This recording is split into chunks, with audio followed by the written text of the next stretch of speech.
ग्वादर का होगा ही नहीं, जबकि आपने कराची में बनाया, वो कैसे होगा? आप इसी पॉलिसी के तहत ले जाओगे ना, इसी पॉलिसी। वो एक ये हमारे साथ इन्होंने एग्रीमेंट किया था जमीन का, फिर आपका मीटर का $1 पर ईयर, ठीक। तो बाद में ये 30 साल के लिए एग्रीमेंट हुआ है, साइन हुआ है। विदन 4 ईयर्स इन्होंने आके वो $3 कर दिया। जब आपने 3 साल का एग्रीमेंट किया, कैसे आप जाके उधर कर रहे हो? इनकी कोई भी बात, ये जो कहते हैं उस पर अमल नहीं होता है। सही। मुझे ये बताएं हसन साहब, शायद आपने भी ये बात सुनी हो, अभी तक कंफर्म नहीं है, हम तो रूमर्स सुनते रहते हैं कि पाकिस्तान की गवर्नमेंट जो है एक अच्छी खासी बड़ी ज़मीन जो है वो शायद मिडिल ईस्ट इन्वेस्टर्स को देने जा रहा है और यहाँ पर आके वो फार्मिंग करेंगे, एग्रीकल्चर लैंड है वो, और इसके बाद जो है कुछ पैसा हमें मिलेगा उन ज़मीनों का और वो फिर अपने मुल्क जो है वो लेके जाएंगे, क्योंकि गोइंग फॉरवर्ड इन चीज़ों के मसाइल होंगे, पानी के, खाने पीने के। और अभी भी हमने देखा था पिछले साल कमोडिटी प्राइसेस, वीट प्राइसेस कहाँ पे पहुँच गई थी। इस हवाले से कोई बात हुई है या फिर आप लोगों का कोई इंटरेस्ट है कि परहैप्स कुछ इन्वेस्टर्स मिलके कंसोर्शियम बना के इन्वेस्टमेंट करना चाहते हो ऐसी ज़मीनों पर? इस पर कुछ बातचीत सऊदी अरब से गवर्नमेंट ऑफ पाकिस्तान की हो रही है कि वो as a government, not as an individual, वो आके यहाँ पे एग्रीकल्चर में और इसमें वो हिस्सा लें। लेकिन अब देखें मटेरियलाइज होता है कि नहीं होता। इसमें मैं ये कहूँगा इन्वेस्टमेंट की तो बहुत सारी अपॉर्चुनिटीज़ हैं छोटे लेवल पे भी। अभी मैं इंटीरियर सिंध के ऐसे गया था घूमने, तो मैंने देखा बहुत सारे गंदम के ढेर लगे हुए हैं। अचानक जहन में ख्याल आया कि ये तो रेनी सीज़न है, ये ख़त्म हो जाएंगे। अगर हम साइलोज ही बना लें, जो कि बहुत ही आम सिविल इंजीनियर, साइलोज बनाना बहुत आसान है और बहुत कम इन्वेस्टमेंट है, तो ये हमारा जो तकरीबन 25% वी लॉस्ट गंदम इन रेन्स, और वो ख़राब हो जाता है।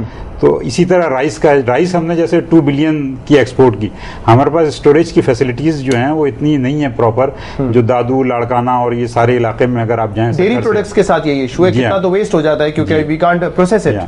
तो इसमें है। दूसरा, जैसे आपने पहले बात की गाड़ियों की, कारों की मैन्युफैक्चरिंग इंडिया में सस्ती है, यहाँ ज़्यादा है। ये this is the problem of a cartel. Car industry has made a cartel, और वो हर गवर्नमेंट के साथ मिलके उनकी प्राइसेस आप देखें कभी कम नहीं होती। जो प्राइस इंडिया में उसी गाड़ी की वही कंपनी, टोयोटा कंपनी बना रही है, वो बहुत कम है। और ये चीज गवर्नमेंट के हाथ में कि गवर्नमेंट इन कार्टेल्स को किस तरह तोड़े। हमारे यहाँ मोनोपोली कंट्रोल अथॉरिटी तो है अब कंपटीशन कमीशन ऑफ पाकिस्तान के नाम से, but we don't know whether they are doing the job properly और नॉट इफेक्टिव एक्चुअली। तारिक साहब ji, your last comment. Last comment, government से कोई रिक्वेस्ट करते हैं, कोई प्रपोजल आखिरी ऐसा आप देना चाहेंगे? हाथ जोड़ के रिक्वेस्ट ये करते हैं इस जालिम हुकूमत से कि थोड़ा सा रहम करें जी। लैंड रिफॉर्म 1977 का भुट्टो का, जिसकी वजह से हमारे ख्याल में उनको फांसी दी गई, उस पर अमल करें, क्योंकि लोग उसी के नाम पे हुकूमत कर रहे हैं। उससे बहुत बड़ी गुर्बत ख़त्म हो जाएगी। शहरों में प्लीज़, ये जो गरीब लोग रह रहे हैं 80-90% लोग 10% इलाके में, उन पर रहम खाएं, बजाय उनको नफरत की निगाह के देखने से उनको टाइटल डीड्स दे दें। उससे आपका कुछ नहीं जाएगा, उनको एक पेपर मिलेगा, they will feel secure, they will take this document to a bank, secure some loan, make bigger house और go and do some business. कोई नुकसान आपको उससे नहीं होने वाला। और शहर में वायलेंस आपको मैं गारंटी देता हूँ नेक्स्ट दिसंबर 20 क्योंकि ये वायलेंस जो है गुर्बत की वजह से, खासतौर पे गुस्से में क्राइम वगैरह है, कम हो जाएगी। टाइम मेरे पास बिल्कुल शॉर्ट है। एक चीज मैं बताना चाहता हूँ, इन्फ्लेशन बिल्कुल जीरो हो सकता है इस मुल्क में। जापान में जीरो है, जर्मनी में हमेशा जीरो रहा है। यहाँ आप एक जापानी सेंट्रल बैंकर को लाके बैठा दें, उसको कह दें कि नोट नहीं छापना, जितनी इकोनॉमिक ग्रोथ हो उससे ज्यादा। सही है। Same like Japan, zero inflation हो जाएगा। मेजर रिलीफ टैक्सेशन सिस्टम में, अमीरों से टैक्स लें, गरीबों को छोड़, डायरेक्ट टैक्सेशन मतलब जो ज्यादा कमाए वो ज्यादा तकरीबन सब खत्म कर दें। ना गैस पे लें, ना इलेक्ट्रिसिटी पे लें, ना पेट्रोल पे लें जी, कोई जरूरत नहीं आपको लेने की इनकी। इससे मेजर रिलीफ आएगा, society will become very nice.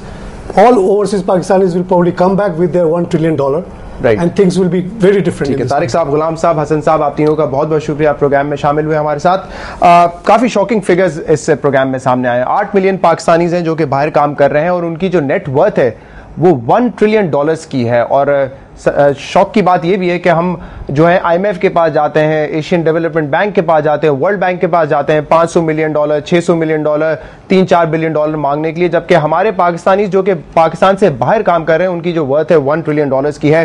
किस तरह ये पाकिस्तान में पैसा आएगा? यकीनन गवर्नमेंट को कुछ ऐसे स्टेप्स लेने पड़ेंगे जिसकी वजह से ये ओवरसीज पाकिस्तानी जो है अपनी इन्वेस्टमेंट को पाकिस्तान की तरफ लेकर आए। फीडबैक के लिए आप हमें ईमेल कर सकते हैं thepulse@businessplus.tv पर। आपसे मुलाकात करेंगे हम बर्थडे के रोज। इजाजत दीजिए, अल्लाह हाफिज।